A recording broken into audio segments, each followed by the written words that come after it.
things going for your group at this point in the spring? What's maybe impressed you so far? I think it's going good. I think we're getting better every day. Our attention to detail is getting better every day. And focus obviously goes along with that, with the attention to detail. Intensity level in practice is getting to a point where I want it. Not quite there yet. We're not even close to where I want it to be as far as the focus and the detail, but I do see it progressing every day, with the film study, going back, seeing what we're doing wrong, how we're supposed to do things, how we do things right, emphasizing that. So, but I'm just pleased that at least every day I see on film and in practice that our intensity level, attention to detail and focus is getting better every day. You've got a lot of guys in that group with you, getting reps. I mean, has the depth, I guess, held up? I mean, are you seeing guys that can help you? Yeah. The depth is good. It's a deep running back room, and like I've always said before, it's a lot of competition, and it's making each and every one of them better. I've seen that. We're a lot better today than we were from the very first practice. Let's see how much better we can get from today to the scrimmage on Saturday.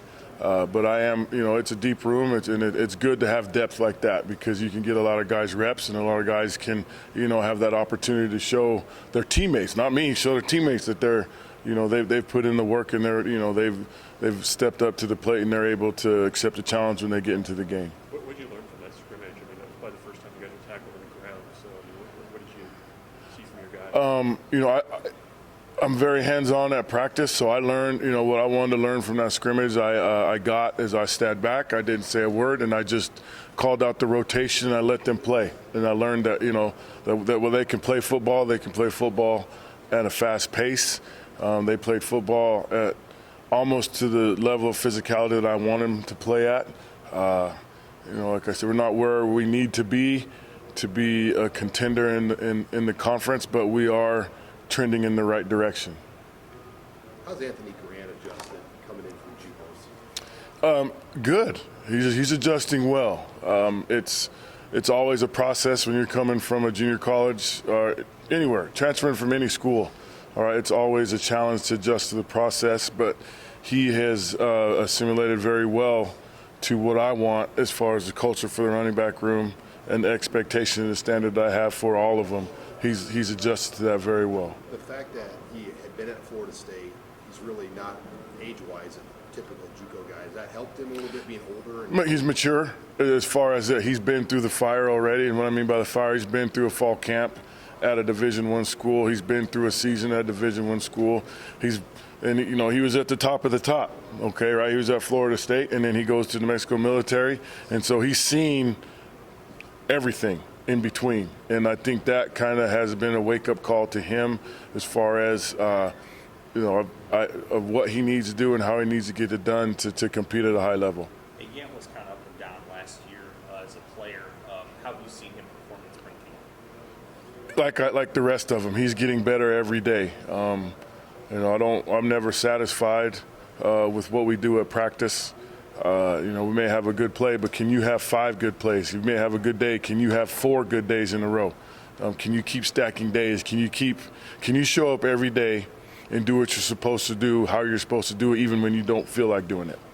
And then that's my job to make sure they're doing that. Not letting them back off. There's a standard that we have that's been set, and it's my job, and each one of them are starting to get to the point where they can hold each other to that standard. But there's going to be days, as I know I'm not. There's going to be days where they're not going to feel like going as hard, and that's where I have to step in and really get into it. But I do feel like Yant and the rest of them are progressing in the right direction. He's got, for a big guy, he's got some moves. Yeah. How do you balance helping him know when to use that, and also when to just run that over? That is a ability that not every running back is the same. All right, Yant is a big back, and God's given him size, God's given him good feet, and an ability to run, and he's got to use those. He's got to use those abilities to his advantage. There's a time and place when you can maybe try and outrun somebody, and there's a time and place where you need to use what God gave you, which is size and strength, and go get a tough yard. But we're never ever, I don't care what the size of the back, we're not going to shy away from contact. We got to initiate it because we do 3 things on the field that nobody ever does. You know, who else on offense takes handoffs, has to block for the quarterback or a receiver on a jet sweep, and then go out for a pass? Nobody else does that. All right, so we got to be great at all 3 of them. You've been around a lot of places and obviously getting to know your guys. Do you feel like you have enough there right now? Obviously, you got Gabe out and some guys still coming in, but when you kind of size it up, what do you like, and do you feel like you have enough right now? I never have enough because competition, like I say this over and over like a broken record, but the more competition you can get at any position on a football field, the better your football team is going to be.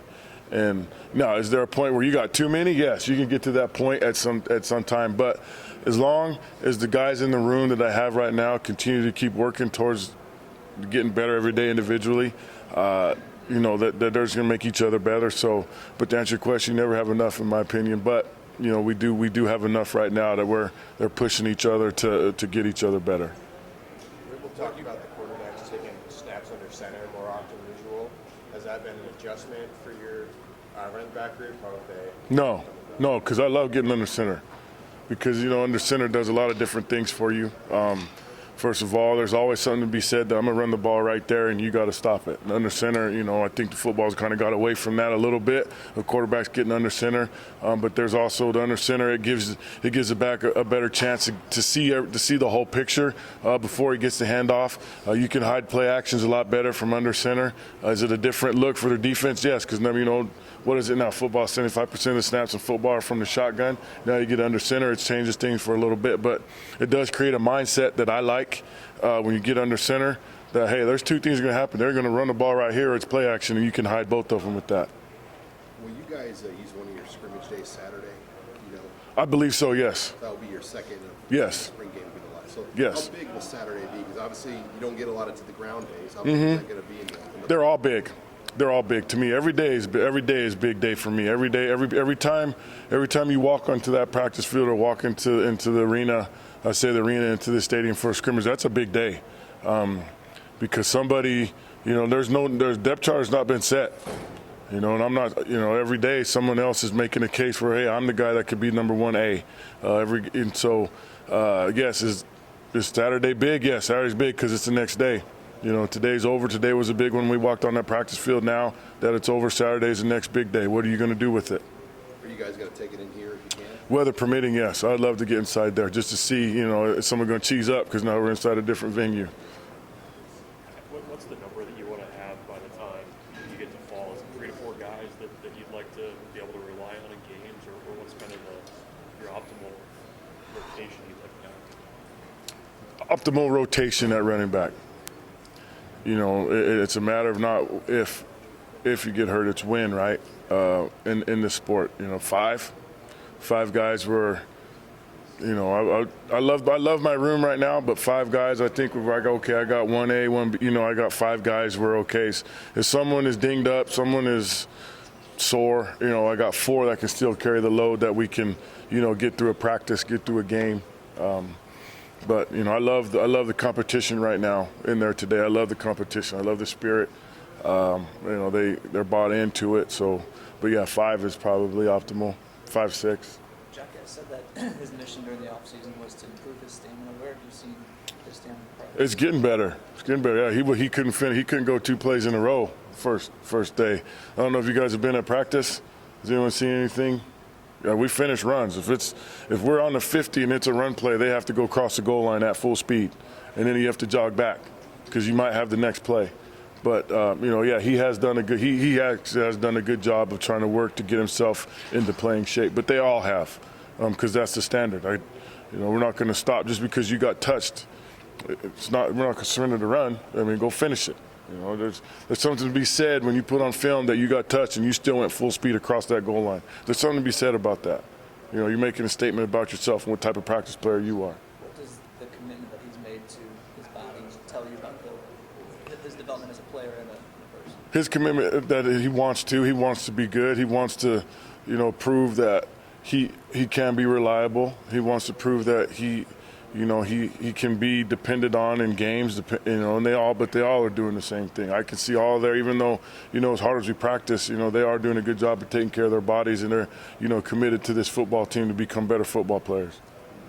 He was saying about that as well, that you mentioned he couldn't go through plays. He was saying, like, last year he would run and then at the end of the play he would just walk. Now he's running afterward, and he made a comment to you that you're like, because he said, I'm feeling better, and you're like, well, of course, like, you're putting in that work. How does that also maybe then help the confidence, just seeing that physical piece starting to maybe match the confidence level? Yeah, well, once you know, it's when you feel like that you can continue to keep going and playing at a high level, and you're not winded, you know, that's going to do a lot for your confidence, right? If I can go run a 400 and I can rest for 30 seconds and run another 400, man, I'm great, right? You know, who would want to do that? So yeah, if the more in shape you are and the more you can feel it, and then you start to see it, like, oh, last year I wouldn't have been able to do that. Now I can do that. Or even last week I wouldn't have been able to do that. Now I can do that now. That's going to do a lot for the psyche of any football player, any athlete. Do you feel that the conditioning of the overall running back room is way better than it was last year? Yeah, I don't know. I don't know how it was last year. I think we are in a good place this year as far as the conditioning, but you should never ever be satisfied with it, you know. But yeah, to right now, today, after practice today, I feel like we're in a good place in conditioning. But okay, after April 9th, here's the big question. Are they going to be willing to do what they need to do to stay in condition, so when we start practice again in August, that we don't have to start back over where you only can go for one play? That's going to be the big test right now, is after April 9th, all right, when I'm not around, I'm out spring recruiting, what are they going to do? And I'm going to challenge them. I mean, they haven't heard from yet, but I'm going to challenge them after April 9th. We're going to have a meeting right after that last play. I'm saying, okay, now, spring ball's over, okay? Are you satisfied with where you are, your body is? What are you going to do after this to continue to be good? What is the biggest challenge that you put forward for your guys after? Can you maintain and get better than where you were at the end of April 9th? That's the biggest challenge. Okay, you may have scored 3 touchdowns in the spring game. Whoopie-doo, okay? Because come August 1st, it's a whole new season, right? We didn't win a game. We haven't played a game yet. We haven't played Penn State. You haven't played Minnesota yet. You played Nebraska all spring. So now, after April 9th, what are you willing to do, all right, to sacrifice, to give up, first of all right, and then what are you willing to do to help Nebraska be what Nebraska can be? That's going to be the biggest challenge. What are you going to do every day when you wake up? Ask yourself that question. What are you going to do to make Nebraska what Nebraska can be? Do you feel like one can emerge, or is a committee more than likely that the way it's going to go? One will probably emerge, just because if I'm looking at one bell cow will probably emerge. I would love to have 2 to 3 guys stand up. No, I'm the guy. No, I'm the guy. I'd love that. Like, okay, when I start a drill, I would love to see 3 guys fighting to be the first one up. Then I know, okay, we're in a place where we need to be. All right. But again, you know, it's, if you have one, if we only have one, then I didn't do a good job. Then I'll put that on me. If we have only one guy that I feel like is the number one guy that he needs to take out of 40 run plays, he needs to have 35 of them, then that's on me. Because there's enough talent in that room that I should be able to develop. You know, I should be able to develop, and we should be able to get at least 2 to 3 of them out of there.